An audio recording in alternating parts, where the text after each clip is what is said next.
Oh, hey there, folks. This is your host, Kate Gaffney of Service from Hell, and I am jumping on, obviously, to say happy holidays. This is a compilation best of episode where either moments you have emailed us about or moments that we ourselves laughed at really hard thinking about we put together in one big old episode. So you'll get to hear guests from the very beginning of this year that was a whole 300 some odd days ago, which feels like a blink and also forever. If you'll remember, in the middle of this year, I got COVID.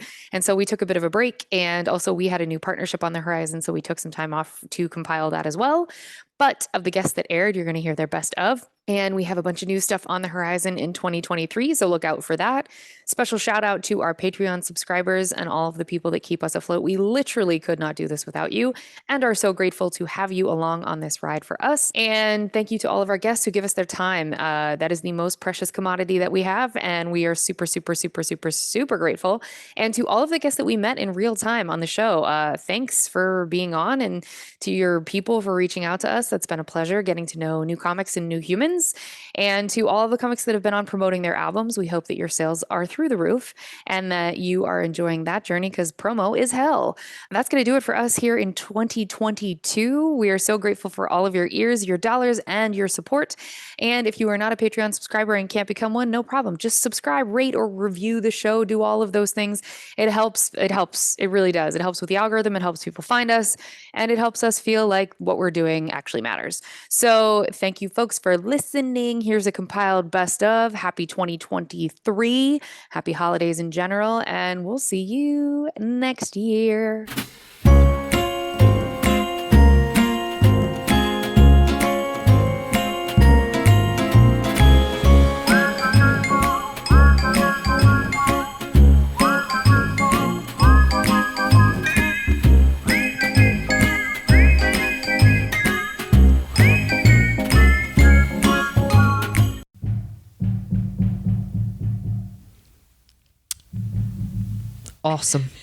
Awesome. It's going to be great. Dear listeners, we have our downstairs neighbor who's suddenly decided to jackhammer all of everything. I don't know. We're not really sure. He's the most quiet neighbor for the most part. And then as soon as... All the time. And as soon as I said to Megan, hey, how about we record today? His TV was blaring. Now he's building a wall or whatever the hell.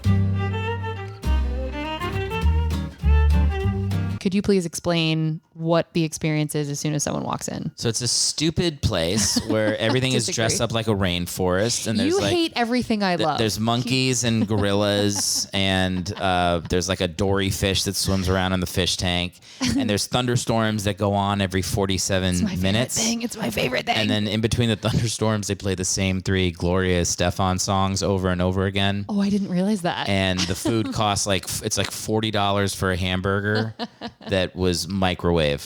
The food is terrible. Oh man, you're there for the experience. You are definitely there for the experience. And I'll say this, like, I've talked about it on stage a little bit, and every time I say I was a waiter at the Rainforest Cafe, people start clapping, people start laughing. I've gotten like applause breaks, and I'm like, it's not even a premise. It's just a sentence. I was a waiter at the Rainforest Cafe. Everybody knows it, and everybody remembers it as a kid. I don't think our friends are old enough to have taken kids there and been like, this place fucking sucks. Yeah. I have a headache. Get me the hell out of here. We all remember it as kids. And as kids, you're like, I'm in the Rainforest Cafe. Like kids are like, they're losing their minds. Oh yeah, I loved it. But that's not good for tips. Yeah, that the parents are annoyed and in a bad mood. Yeah. What's the most outlandish thing you were like expected to take care of? That you were like, smoke alarm beep was going off. And listen, I'm sensitive to that. Like I can't sleep. It drives me crazy. yeah. And she called me like this off hours, and the emergency line rang, and I was like, "What's up?" And she's like, "Yeah, it's beeping." I was like, "Well, it's like beeping like it's going off, or like it's a low battery?" She's like, "No, it's a low battery." And I was like, "Okay." Not and an emergency. Like, so I need someone to come here and change it. And I was like, well, change it yourself. Yeah. I don't know what it. She's like, I can't reach it. And I'm like, well, what happened the last time? Like, how are you on Earth? What are you doing? Are you paying your bills? Do you pay your taxes? Like, are you okay? Is there gas in your car? All right. Can you tell us about any other incident with managers? Yes. So there was a time when Chappelle notoriously just shows up at the store, and a Chappelle night is always a late night and it's tough. And if Chappelle comes to the store, it's usually after 1 a.m. And this was one night where he just happened to come at 10 p.m. and he happened to bring Chris Rock with him. And that is like, you have hit the comedy jackpot and you paid $20 for a ticket and you're seeing brilliant people do their art. I mean, it was the people that could sell out Madison Square Garden, you're seeing for $20 that are as far away from each other as you and I are, which is not far. So I was in what's called the Original Room. It was the second show of that evening, but it was, I think this was like, by this point it was around 11. So Chappelle had worked other rooms and then he was coming to the OR, but we didn't know that. And I heard he was there and I didn't think much of it. And I was waiting on this couple, and the guy was, you know, just quintessential New Yorker, but I love New Yorkers on the whole. He was the New Yorker of, I'm new money and I'm showing this 20-year-old how hard I can flex by being a complete piece of shit to you, my server, and also being loud, constantly having my phone out. Like, just pay attention to me. It's like, clearly this man wanted to be a comic at some point, which we get a lot of, and also didn't have money the way that he was trying to flex that he did. So he gives me his card. I keep moving through the room, keep going. At some point, he and this woman leave. I don't see them because this happens a lot. This is why we physically take cards, right? So they've left, they've gone to wherever. And so I was like, oh, I got to close them out. They had a $250 bill. I was like, I got to close them out. So I run the card, declined. And I was like, all right, maybe that was an accident. Run the card, declined. Manually enter it, get a manager, declined. And so I go to a manager, borderline in tears. And I was like, because this is the second show of the night, I don't know how many days in a row I had been working. I was exhausted. And I was like, oh my God, what do I do? And in normal circumstances, and I've said this on the podcast again, but it bears repeating, in most normal circumstances, that is now a $250 bill that I owe to my job. And that is money I won't make in one night. And that is now 2 shifts that I would have to use to cover this bill in normal circumstances. Correct. In normal settings, that's the case. Really? Yes. So because technically it's your job to watch the table, right? You are the gatekeeper to whether or not they leave. So this dine and dash crap that people think is adorable, you're not fucking over the man. You're fucking over the individual male or female or non-binary person that has waited on your table. You have now hurt, right? So the manager was just benevolent and in a great mood and said, we'll talk about this at the end. Don't worry about it. We'll figure something out. And I believed him because he's taken good care of me before. So I didn't totally break down, but I was still like, oh my God, right? So I have this $250 bill hanging that got separated to a different tab so we could figure out what to do at the end of the night. But I keep the card on me. Chappelle roams about in the hall and comes up into the OR. And then Chris Rock's in there and they're sitting in the back. The OR seats total, I think, 150 people. So it's not a big room relative to the other theaters. So Chappelle gets on stage, does a whole set. I think that what had happened was this guy with his 20-year-old whatever, they were at the front bar, which was outside.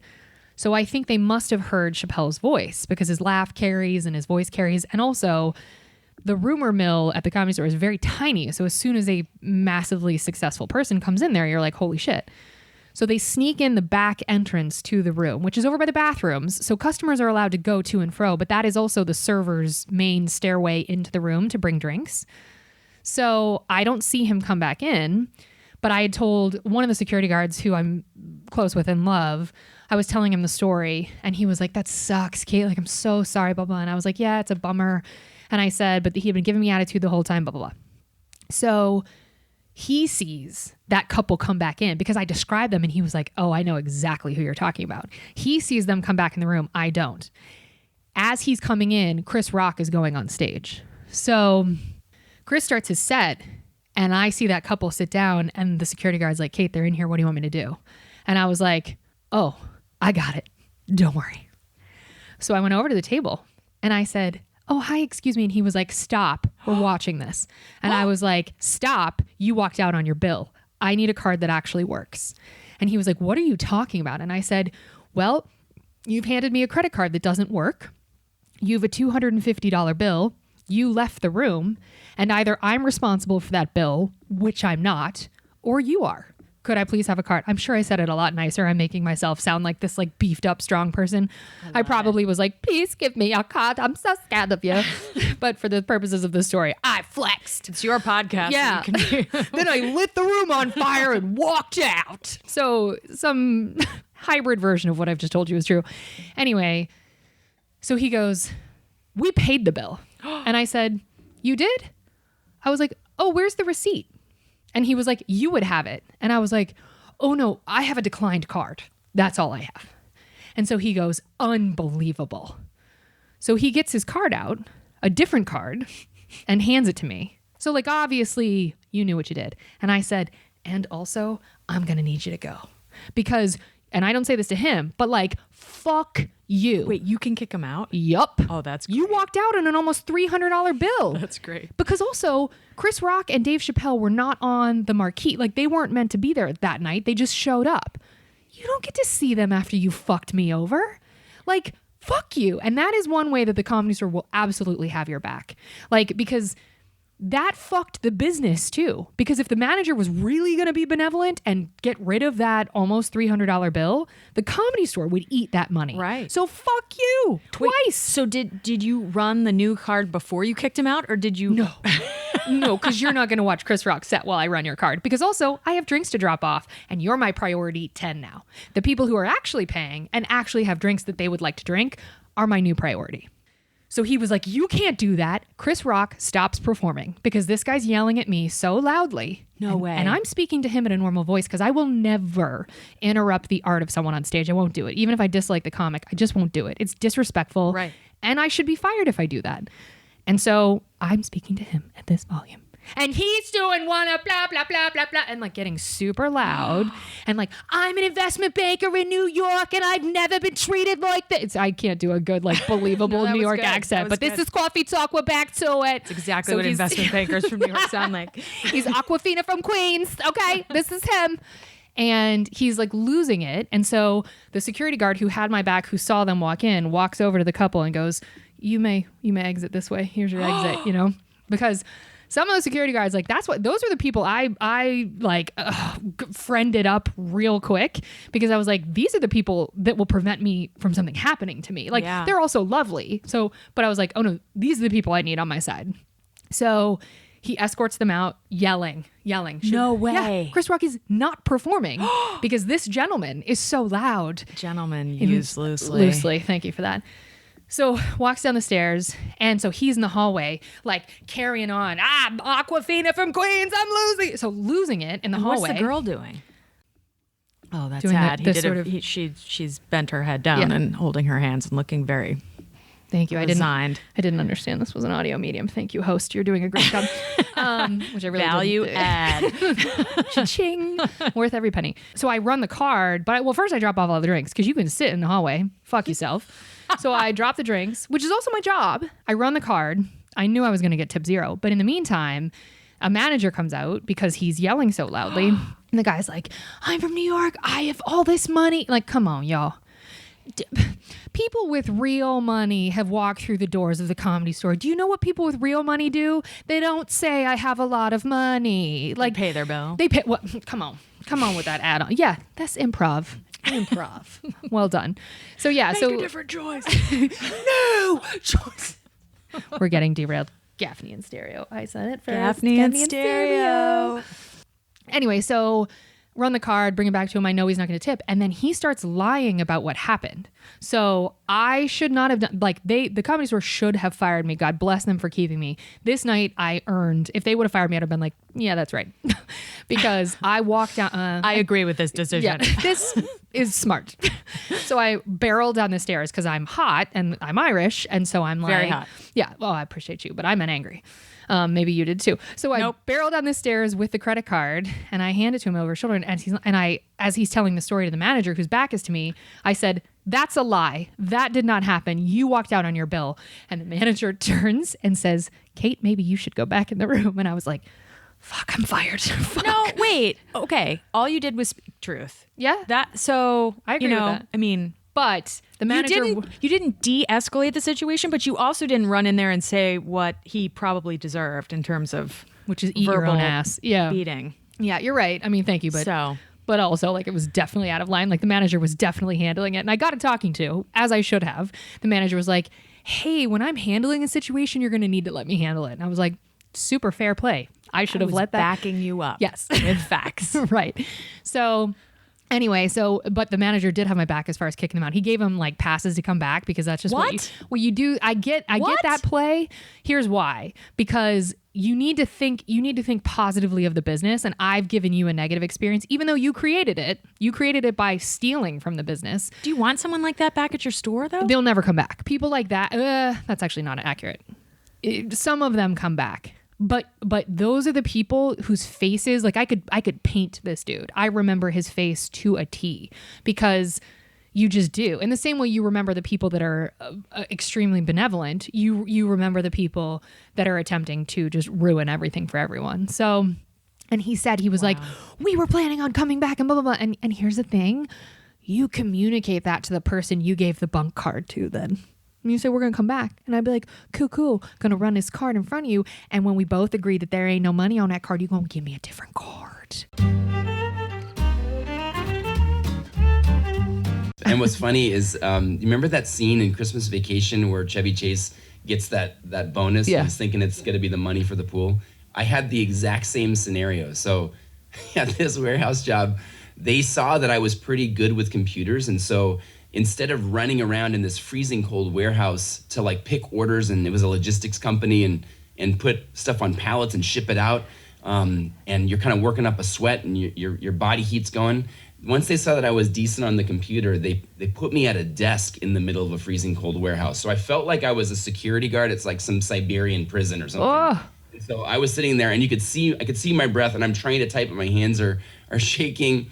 And then they did Christmas bonuses.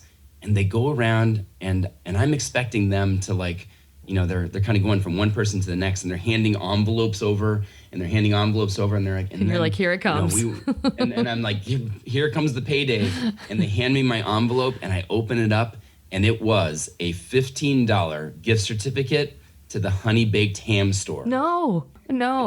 How hot were you when you got that? And that was the moment. I was like, I'm out. I don't want your ham. I'm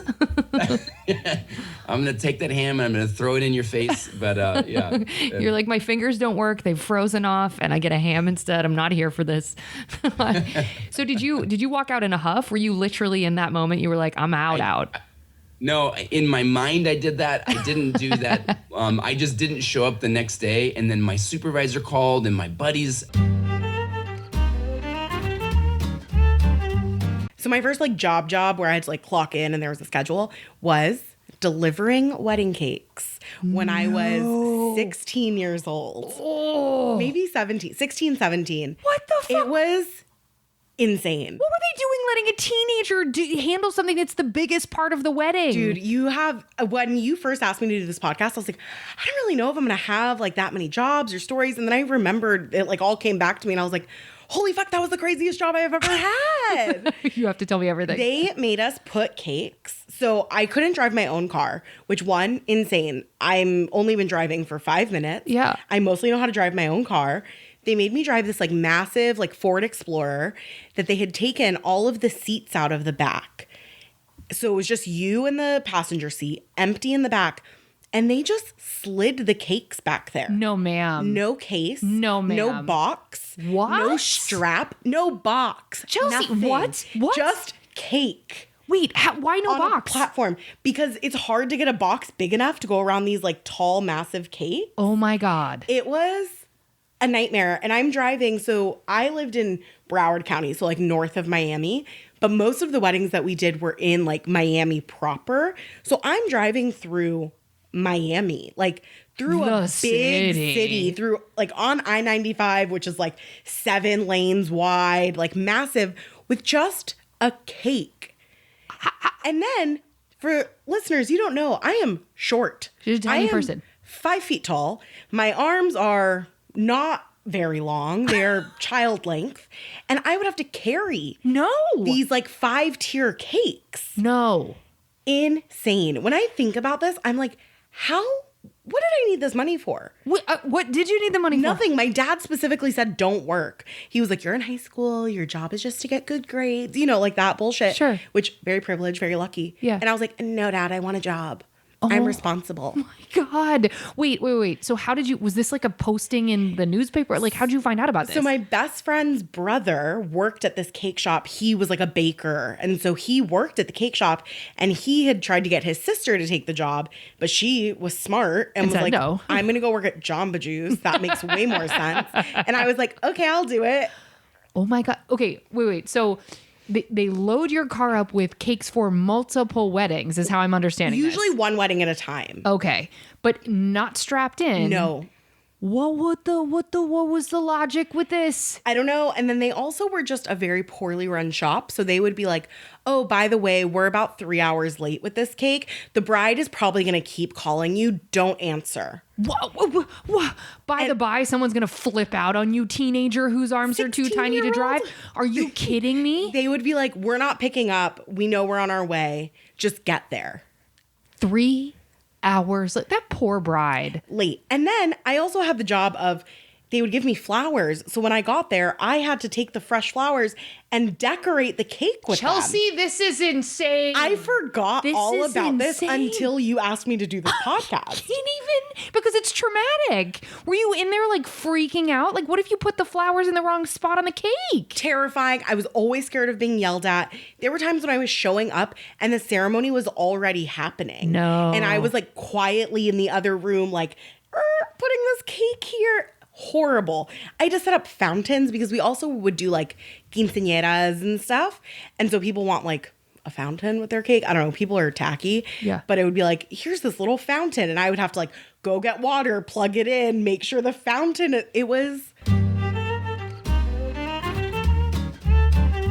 And then is that where you tapped out? Or were you like, now it's time to go to college? Now it's time to go work for the Ponte Vedra Inn and Club Golf Club, where I am a golf cart attendant because I'll be making more money. Yeah. And I have a friend who's gotten me a job there. Okay. And that was my second job and actually more interesting than the first. Wait, why?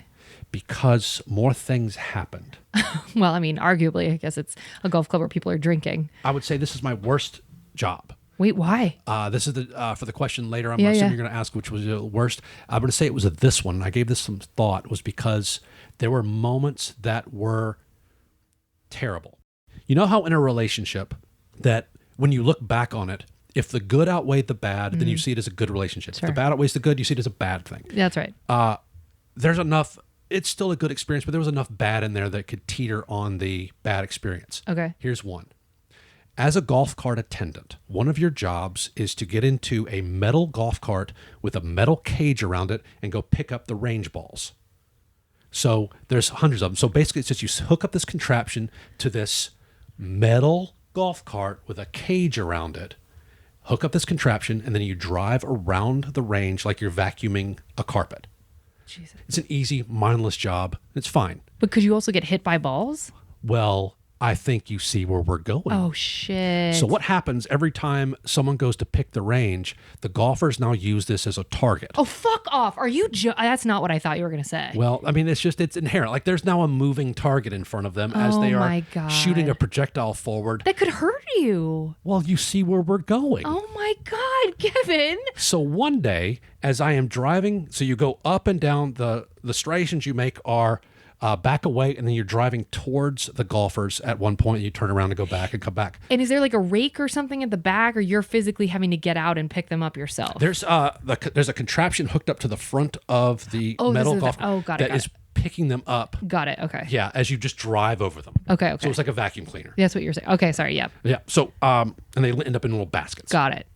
So on this particular day, as I'm driving towards the golfers, one guy gives me like a Babe Ruth type point, and he hits it. He hits either the best drive in the world or the worst drive in the world, because what happens is he stiffs it. So as opposed to it shooting off the club in an arc and going up, it shoots off straight like a bullet. Oh my God. It shoots straight forward, and it breaks in through the metal of the cage and embeds itself about an Kevin! inch from my ear. You could have died. then you know exactly where this is going. Oh my So as that's God. embedded in there, then I get out of it and I start waving my hands, say, we're done. And I just walk back into the clubhouse. How did you not immediately find that fucking dude and lose it on him? Because you were 18, 19. and Yeah, you didn't have it. I don't know I that I was in would have lost shock. it. And like, what could That's I do? fucking terrifying, Kevin. It was terrifying. You know what it was? It was like an opening scene in the show 6 Feet Under. Ooh. Yeah. Like that, this guy's dying in a few minutes. Like it's going to Yeah. like one of those weird deaths. Spitting on anyone full stop is disgusting. But also Gross. like, what? Yeah. Over a fucking Hit. carnival? Punched in the face all the time. Besides I always the have friends drive-by that are like, punching? you should be a boxer because you don't care about your face. Because I will lean into it. Like getting hit in the face, probably because it happened so much when I was a kid. Give me a ballpark. How many times? 60. Jesus Christ, Jen. Yeah. Some of them not so hard, obviously. I don't give a fuck. Women, You're putting men, hands other on kids? Yeah. Oh, I would have. Drunks get mad if they don't win that prize. You fucking know the games are rigged. It's a fucking carnival. They are not rigged. Okay, Jen. We not gonna see eye to eye on this one. Okay, girl. Everybody wins. Wink. Okay. Wait, I cannot fucking imagine. I like legit don't even know. People are horrible. Yeah, facts. Yeah. But how would you react when you, I mean, I know you say you lean in, but would you? Well, by the time I, shake it off, somebody already tackled the dude. Jesus. Oftentimes my summer love. Fred had your back, girl. That's so sweet. See, that's why summer love is the worst, because it ruins you. You're like, this is real love. Oh, it's the worst. Okay. Was I'm there, so bad. You are. Was there an incident that made them ask to speak to your manager in any of these jobs where they were like, no more Nick Nunez. We're going above this person's head? Okay. All right. So Chambered story. Can't wait. Here we go. yeah, no. I'll try to. All right. So the one Club Monaco incident that I got. Can't wait. So here's the thing. I think I'm polite-ish. Yeah. You're very meek. Yeah, but like my issue is one of my one of the issues that isn't brought up to me constantly by other people, but I've noticed about myself. So, is it a real issue? Is that I just curse casually where other words would suffice. Like in a way that's a little jarring sometimes. So, I was at Club Monaco once again. If you listen to the first part, I was there to be a man who stays downstairs and does not talk to the people who shop there. Also, Club Monaco, not like Club Med, actually a clothing store Yeah. for my Can audience that's normal. Can you be from a coast, please? Like, you're embarrassing yourself in front of me. Keep going, you wise ass. Yeah, so you're a basement boy. Yeah, I'm a basement dweller, and they're like, and that's where you belong, and that's stuck with me, and that's why I have imposter syndrome. But anyway, thanks for therapy talk on Sirius XM.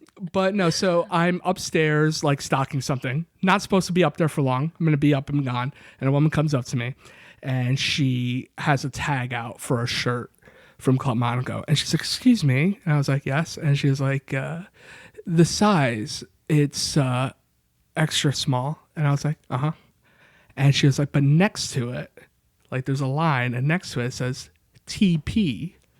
What does the TP next to XS mean?" And I was like, "I don't know," and she was like, "It also says S and then P next to it.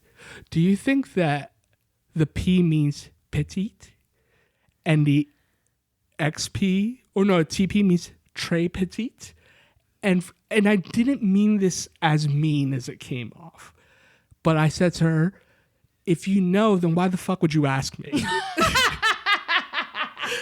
And immediately one of the upstairs people just jumps right in and is like, "Nick, they need you back downstairs. Can I help you with whatever?"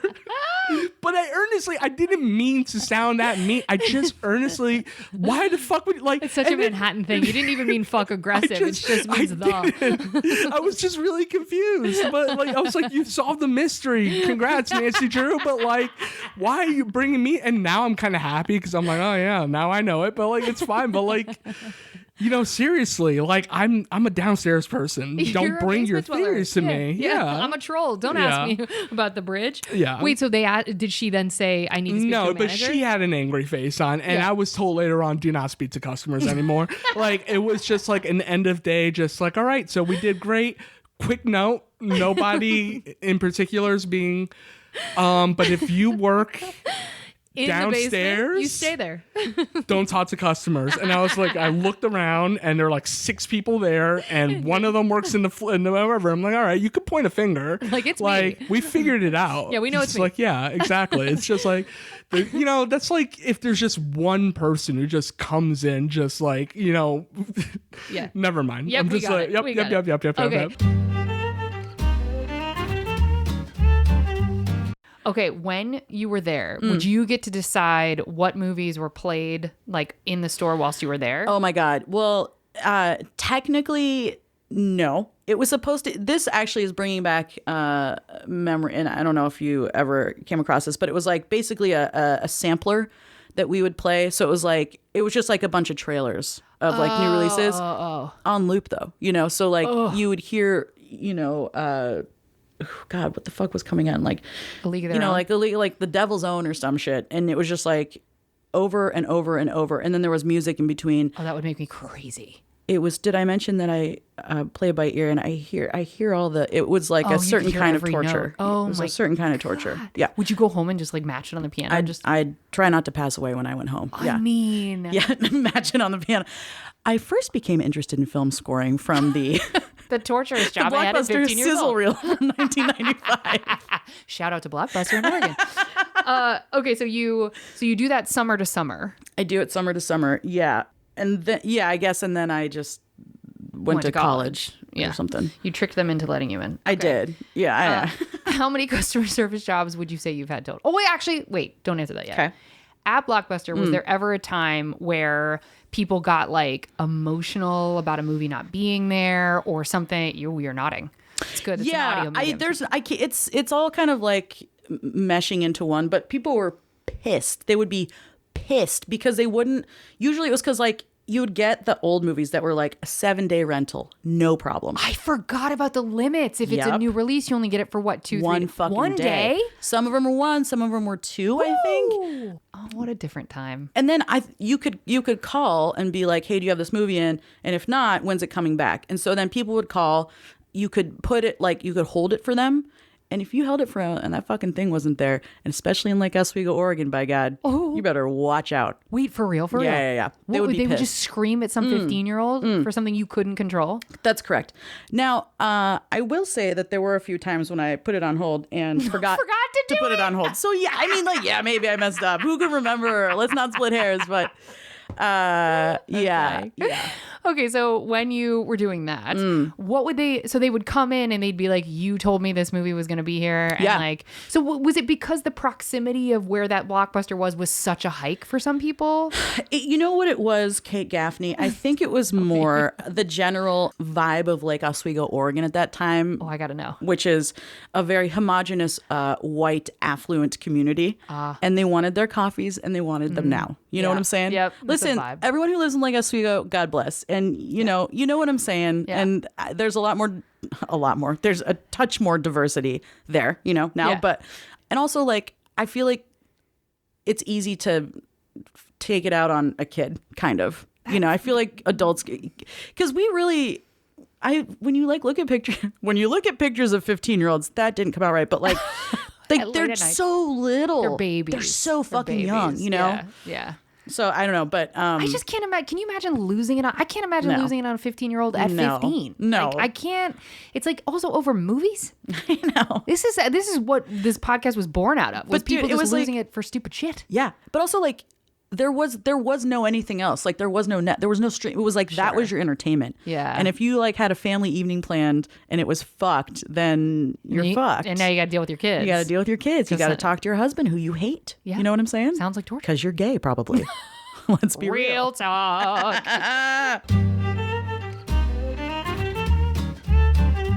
My dad never took crap from people. Like my brother would tell me stories of things he would say and do to customers who gave him a hard time. But I was he trained me to be polite and to take a lot of crap. Irish. And we do that. yeah, and so, but they try to incentivize you at Pizza Hut with your name tag because you got Chris trainee, and then 2 weeks later, Eric, the manager, who loved pornography, it was always in his office. God. He would always have stacks of a magazine called Gent Home of the D Cup in his office. Yeah. And, the waitresses would come in to hand their time cards over. They'd have to see Gent Home of the D Cup on the desk. He would have Gent and jugs, so you kind of knew what Eric liked. Butts. Clearly butts. Eric was so weird because one time we were in the kitchen late at night. I'll get back to the name tag. Eric was, he seemed older, but he's probably in his late 20s then. And I don't know if he'd taken a couple of pulls in his car or something, but he was a little loopy. Pulls for the non-Irish crowd means drinking beers. I love it. And we had a radio in the kitchen, and Smuggler's Blues came on, a Glenn Frey song that was very popular in like 1984, 85. And there's a real cheesy guitar solo, and Eric began air guitaring to it. And then he's like, come on, Chris, get into it. And I'm making a pizza. I'm like, no. Am I supposed to air guitar with you? and then he's like, I love rock and roll. I really like John McCartney. I'm like, who gets a Beatles name wrong? No. But I mean, that was Eric in a nutshell. But Eric, about 2 weeks into it, was like, hey, Regan, come here. Got a new name tag for you. And he gave me one that said Chris, production professional. Oh my God. This is okay, but someone like Eric, I'm going to shit on your joke now because Eric is someone who took a lot of pride in being the kind of drunk pizza manager guy, and it was significant for him to give you that. I had made it past that, but there was a ranking above that. Oh God. Which Augie and Jim held, and they were two guys in the kitchen who they both had a drunk driving of course Augie, accent every weekend. Augie's not writing books. Augie and Jim would come up, usually report to work Monday with some sort of new black eye or a missing tooth or something, and they were, I kid you not, they had gold name tags that read Doughmaster Supreme, which was... I'm sorry, I thought you said Doughmaster Supreme. Is that what you said? Doughmaster Supreme. It was the highest rank that you could get in the Pizza Hut kitchen before you went to manager. Now, would these get raises? After you There would be raises. Okay, so after trainee, now when you're the production professional? I got an extra dime or something a week. All right, and now we're up to $360. Yeah, and the Doughmaster Supreme guys might have made around $4. Well. But they had to do a test in front of a district manager where they had to make stuff very quickly. And Pizza Hut had some of the best pizza I have ever had in my life. So, I appreciate this kind of shit. Well, to be it's honest. consistency. Yeah. Every large, I can remember, back then, every large pie, large pepperoni had 52 slices of pepperoni on it. That's awesome. Yeah, it had a big chart, and we had all your baskets, and they really took pride in that. Yeah. And they took a lot of the guesswork out of it.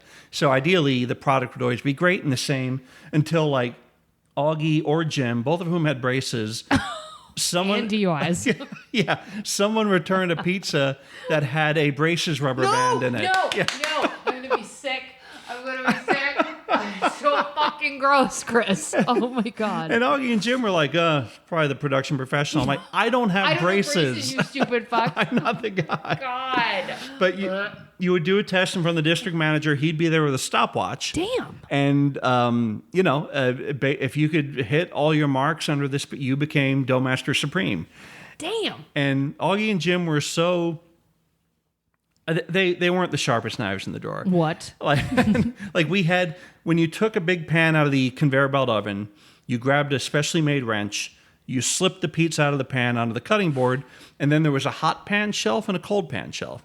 And then you would put the hot pan shelf where it was marked hot pans, so when you would grab to get into their pie, you wouldn't burn your fucking hands. Yeah. Augie and Jim could never get that straight. How? How is that hard? And I would burn my hand. And, oh my God, And Chris. it was, I developed a bit of a rougher edge working in a kitchen. I'd be like, God damn it, Augie, you put a hot pan in the cold pan area. And he would hold his gold badge out to me and say, you want to wear this? What if you want to wear this? No, I don't, Augie. This isn't goals. I just want to burn my fucking fingers off.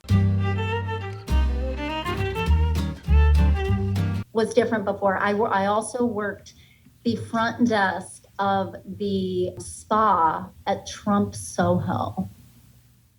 Oh boy. Oh boy is right. Now I can tell you some stories right now that will blow your fucking mind. I'm ready. If you're ready to have them recorded, girl, I'm here. Let's go. So I worked there from 2011 to 2015, which, praise the Lord, was right before I quit, literally as Trump announced his candidacy. I was just about to ask. Thank God you were out of there before then. And let me tell you the dirty business that family is involved in, okay? Because I can tell you first fucking hand. So they had owners, they had like co-owners of the building. One of which is like, I think it's called like BlackRock. It's like that Oh, yeah. very, you know what I'm talking about? Yes, Yeah. ma'am. Sure do. I think BlackRock is one of them. And the other one is the Sapir family, which is a Russian oligarch family. And I personally met them like several times because they would come into the spa. And they are truly everything you would imagine. Like it was, I mean, like it's not questionable whether Trump is involved in like Russian oligarchies. I saw it with my own fucking eyeballs. Like, wow, truly wild. Yeah, truly wild. I worked there for 4 years, which was about 3.5 years too long. I was just going to ask that too.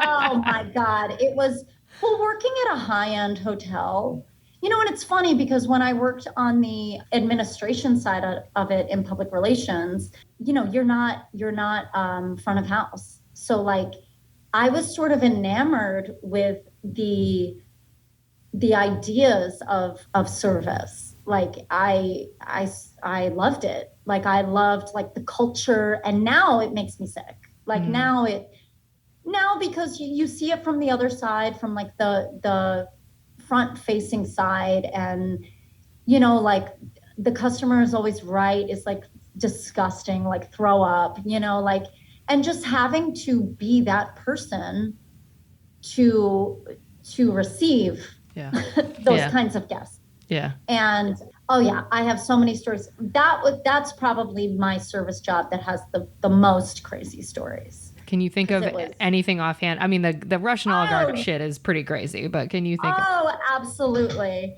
So there was this one time, so like we were a spa, so we offered all these like spa services, and it was very like international hotel. It's in Soho, New York. Can I interrupt for just for people who don't know New York? So Soho, that neighborhood is, can you just describe it for the non-New York audience? Yes. South of Houston, Soho is a very like high-end neighborhood, loft apartments, $1 million apartments, very shishi. Like you literally get off the subway there and it's just like models everywhere. Like there's a lot of film, there's a lot of photo studios, a lot of models, just so many models. Yeah, it's this really weird area of New York, but very high end. At the time that I worked at Trump Soho, it was like kind of the hotel to be at. Like we had a lot of celebrity guests.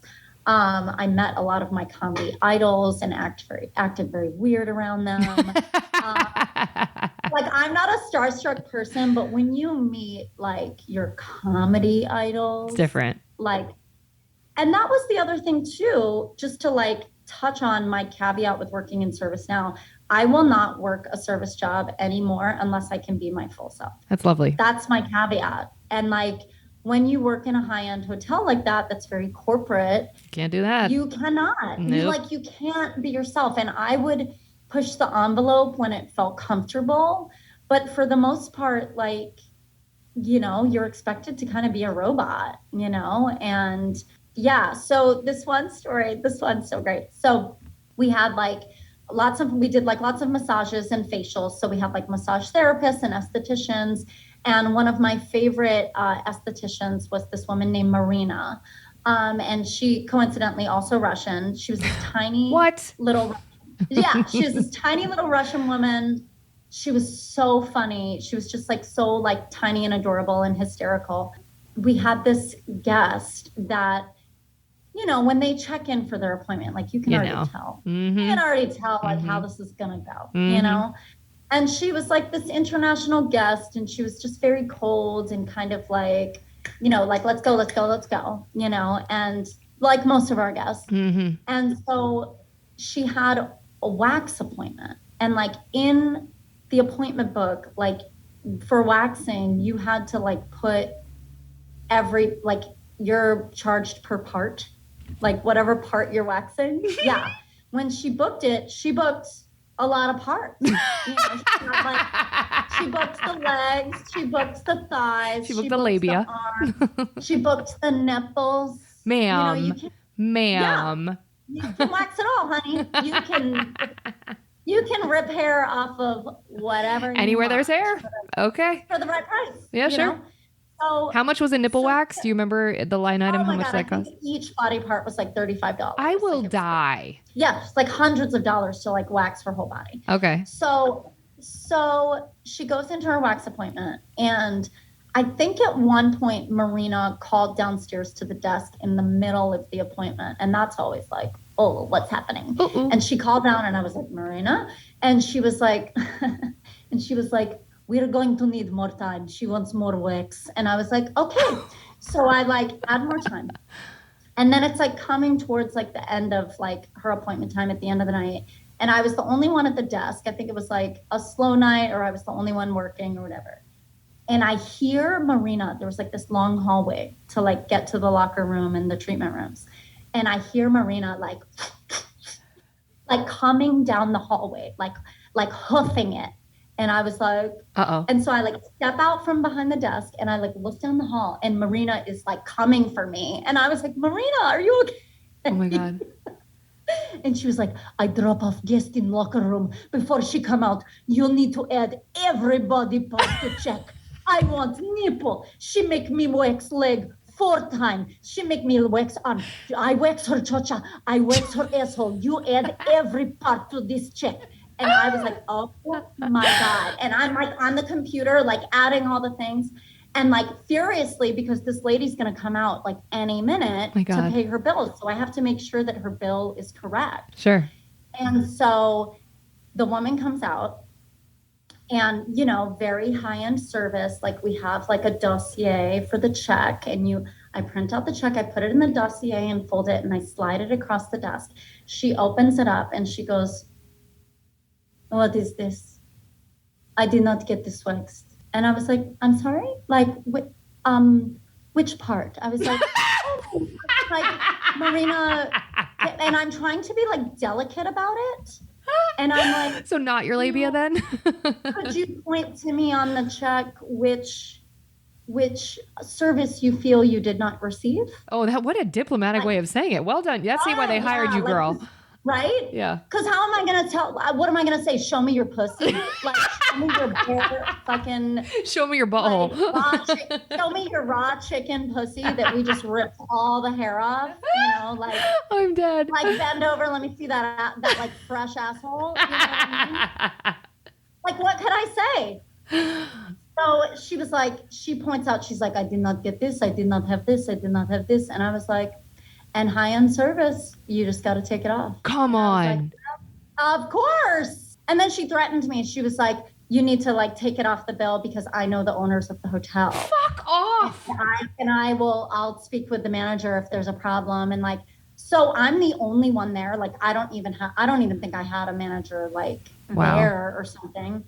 So yeah, she basically got like free asshole pussy wax. Like, she paid for like a fraction of the services that she got. And I always find that so funny. Yes, because I know what you're about to say. If you have worked in service, rich people yes. don't pay for shit. Yes. And that is why they are rich. Yes. And it's so gross. It's so frustrating. Like, yes. So gross and frustrating. And I literally like... But you wouldn't be able to live on that. So what'd you do? Yeah. So, I mean, I think I obviously made it work. You know what I did? Here we go. You know what I did? She's covering her face. What? I know it's a visual podcast, but do you see these holes in my arms? I did. And honest to God, I noticed that earlier. And I was like... Is that why I asked about the meth? No. Unrelated. No, and I was like, are those freckles or are those holes? Those are holes because I religiously donated plasma for like 6 years. Gracie Simmons. We have to end. We have to end the podcast right now. I don't even. did you owe money to the mafia? How much? Like, it doesn't cost this much to live in the Midwest. Did you pay for your own school, your own college? Oh, it's just me. So I paid for literally, yes, everything, every dime of everything I've ever had. Y'all, we have some really lovely listeners. Can y'all fund the next project Gracie wants to do? Or can y'all just reach out to her? Ma'am. So you have permanent scars. They're pretty large. They look like track marks, straight up. Know. And I was like, forget about them often. I was like, oh, maybe they're freckles. I've never noticed those before on your arms. We've hung out 100 times. I've never noticed them. So you have permanent track marks from donating plasma during the same time. Yes. Ma'am.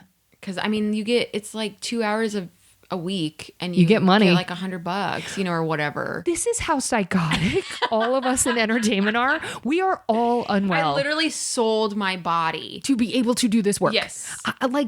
It has to be a higher calling from a higher power, from God, from something, because otherwise we would not be equipped to do the stupid stuff we have to do to be able to float this career. And this is insane, Gracie. And I'm like shockingly good at donating plasma. No, please don't say that sentence. Gracie, what does that mean? I could do it so fast. Okay, so I think people don't know why that matters. So can you...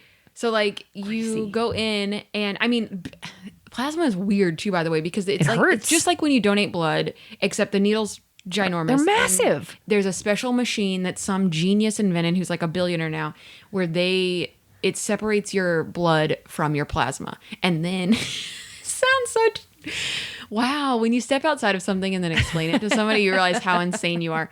Then the machine keeps your plasma, but then puts your blood back inside of you right away. Yeah.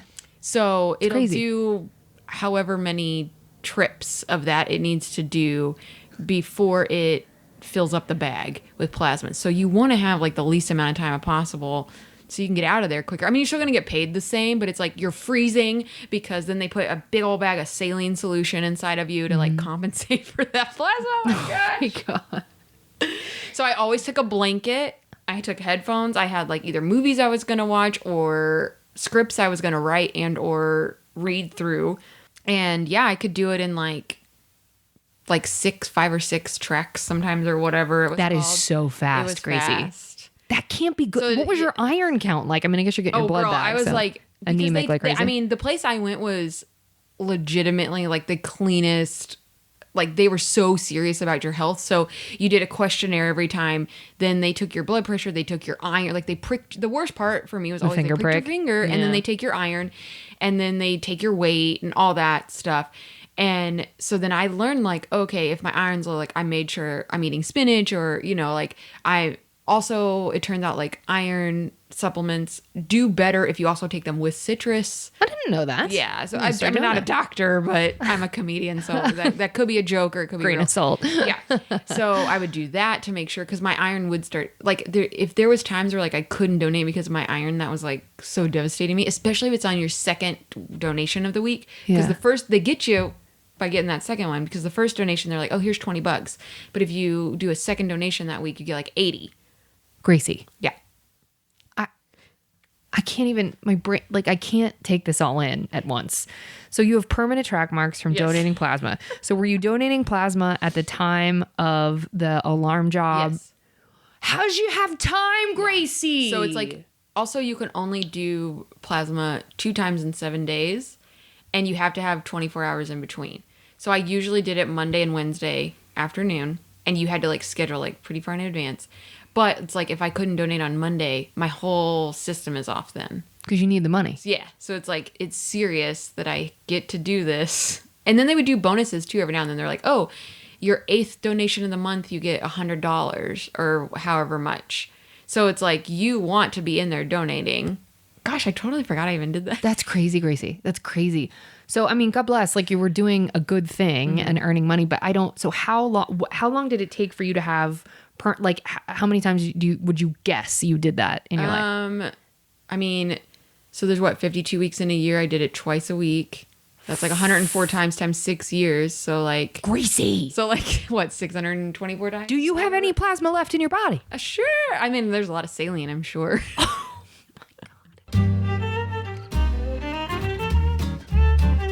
And And we only sold seconds and irregulars, things with streaks and holes, cheap carpet that you could not find anywhere else. It was brand new, but it was hideous.